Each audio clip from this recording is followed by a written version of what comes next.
Welcome to Family Sociology, Bringing Up Children. The socialization of children often begins with parents and other members of the immediate family. Parenting styles have different effects on children, but so can the structure of the family, such as the number of people in the family, the marital status, age, gender, and education of the parents. Interactions with siblings are also really important in child development. As children mature, they come into more contact with other agents, if you will, of socializations. Child care workers, teachers, peers. The influence of traditional media and the growing impact of social media on children and families is significant. Now, this chapter, it considers a number of aspects of socialization and concludes with a discussion on children and parental happiness. So let's begin. Socialization is a process of passing on cultural knowledge on how to survive and how to take part in the social life, and it's passed on from each generation.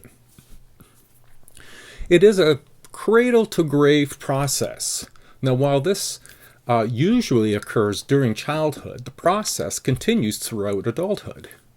This learning can occur through explicit instruction, but also through the subtle interactions and behaviors of others' behaviors, and through the observation of other people's behavior.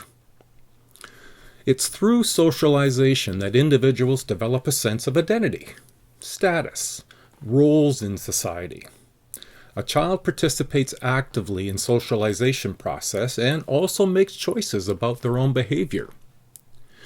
So when we think about defining children, it's an interesting heading in and of itself. As a society, we have defined what is a child differently, and it's been done differently over time. How we socialize children reflects on what we expect of their future, and it also reflects the values that we place on children. In Canada, the early years, children were often employed. An 1873 Nova Scotia law dictates that boys aged 10 and older can work underground in coal mines. Now, there are many examples of child exploitation in Canada's history.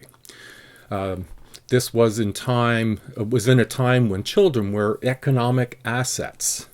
They contributed to the family. Many hands make light work, is sometimes the sort of terms that were used. Now, the 20th century saw the arrival of the economically worthless child, but the emotionally priceless child. So this is the child who is expected to provide emotional satisfaction to the parents. This is also the beginning of the period of time that we call childhood. Prior to this, childhood didn't exist as we understand it today. Increasingly, childhood came to be regarded as a special time and was increasingly differentiated from adulthood. We'll now consider the factors that influence these changes and the growth and the development of children. We're going to begin with parents. Parents are the first socializers. The number of children that a family will have or parents will have, their marital status, sexual orientation, age of the child's parent figures, their education, all are going to help shape this child's experience. So let's look at some of these, and we're going to start with the family structure. Now, you'll notice on the behind me there, figure 6.1, that's in your textbook, and we'll start with the lone parent families.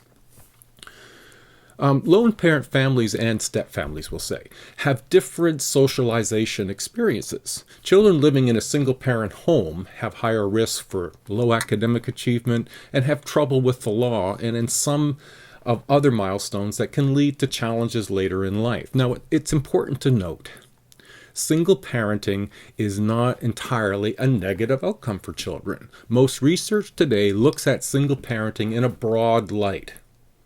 So seeing other explanations for these challenges, like fewer financial resources, single-parented homes with the same income as two-income families, the outcomes are essentially the same. So economics can be a big variable in single-parented outcomes. Marital status. Now, when Comparing children from married and cohabitated couples, the children from married couples only have a slightly better emotional and cognitive ability. The longitudinal studies on children's school achievement found very little difference between the two family types. Now, should all things be equal, income, education, and other such conditions, not much differentiates between married and cohabitating couples and their children, other than individual differences that would occur between those people. Same-sex parents, the growth in the number is significant, especially after 2005. That was the year that same-sex marriage became legal.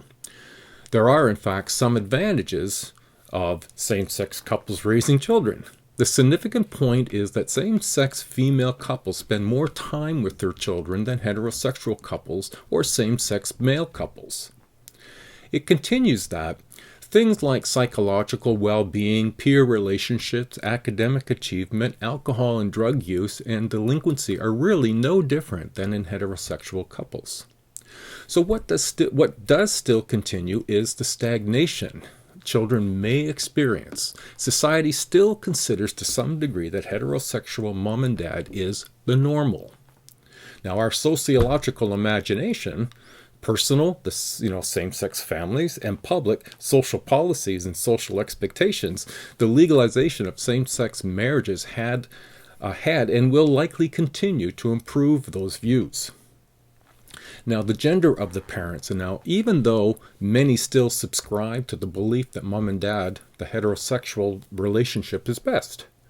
Now, it's more often recognized than the sex of the child's parent has little to do with success, as do the family structure and the experiences within the family. Those are, the individuals.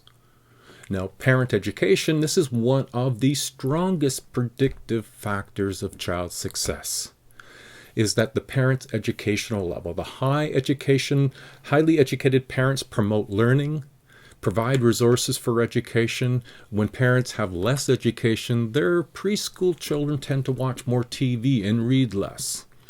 Later school performance is related to early experience with books. Another variable we can consider is age. The age in which parents have a baby has significant and strong influences on the child's development. Mature parents are more apt to be financially stable. They can often provide enriching experiences such as museum visits or travel. Older women, however, are at a greater risk for problems in pregnancy. They are likelier to use reproductive technologies and, as a result, at risk for some multiple birth issues. Young mothers, on the other hand, lack some of the financial and social resources to overcome the physical disadvantages. Likely to be raised in a single-parent home or with grandparents, teens are finding their own identity and may be impatient with limits on their activities. Another variable is the family size, and of course many of us will come from families of varying size. And this is is there an ideal family size? Well, not so much. It varies depending on country, region, and time and space. Generally, whether small or large families, there are benefits and limitations to both, and the overall family size doesn't make a big difference on the child's experience. Now, birth order effects. Now, this has been an area which has received an awful lot of research, and the outcomes are very variable. So many variables: single child, 3 siblings, 6 siblings, all male or all female. Now, all these results depicting birth order issues. However, birth order issues are not inevitable. That just means to say that just because you're the first child doesn't mean the first child attributes that research says that will be yours are in fact yours. So extended family is another part of this. We can consider grandparents, aunts, uncles, and cousins. Like other factors, extended family involvement is almost a non-issue. With extended families, children can see grandparents more and benefit from their perspective, their knowledge, their background. Now let's move on to the effects of family interactions. Now, this is the micro perspective of socialization. It means the face-to-face parenting approaches and the outcomes for children. Now, parenting is challenging. Girls used to observe and help their mothers with child care issues, thus being socialized to bear and raise and socialize their children. Today, parenting is a bit like the past and is largely based on research of best practices. Good parenting can be taught and learned. Now let's explore Diana Baumricht's research. Now she looked at 4 parenting styles. You'll see that in the infographic behind me. Quality of parenting and day-to-day treatment affects children's well-being. Now the authoritarian parents are usually more like the drill sergeant type, demanding but they're unresponsive. Children growing up in an authoritarian family tend to become submissive and unable to make decisions for themselves, or defiant and rebellious. The permissive parents are quick to respond but demand very little from their children. Children from a permissive family are likelier to exhibit problems of behavior and not perform well in school. Now the authoritative, there's a difference, authoritative parent takes the middle position. They have high expectations, but they are responsive to their children's needs. Children from authoritative families are often described as achievers and as competent and friendly. The uninvolved parent are low in demands and responsiveness. Children of the uninvolved parent are most likely to have poor academic performance and weak social skills, as well as more behavioral issues or problems. Now, since, as it turns out, Diana only used white, middle-class, 2-parent families in her research, subsequent research has found some additional variations, including one called no nonsense. Now, this emerged when researchers looked at low-income black single mothers, and it suggested that it was adapted as a protection for the children given where they lived, perhaps in unsafe neighborhoods, for example. Now, attachment parenting, as coined more recently, and includes more attention to children's needs and wants, not as a set of rules, more as an approach to parenting. Okay, now this has been a short, but I'm going to leave it this as part 1, and we'll start part 2, where we're going to look at family atmosphere issues, and then move into conflict and issues, and then look into parenting happiness.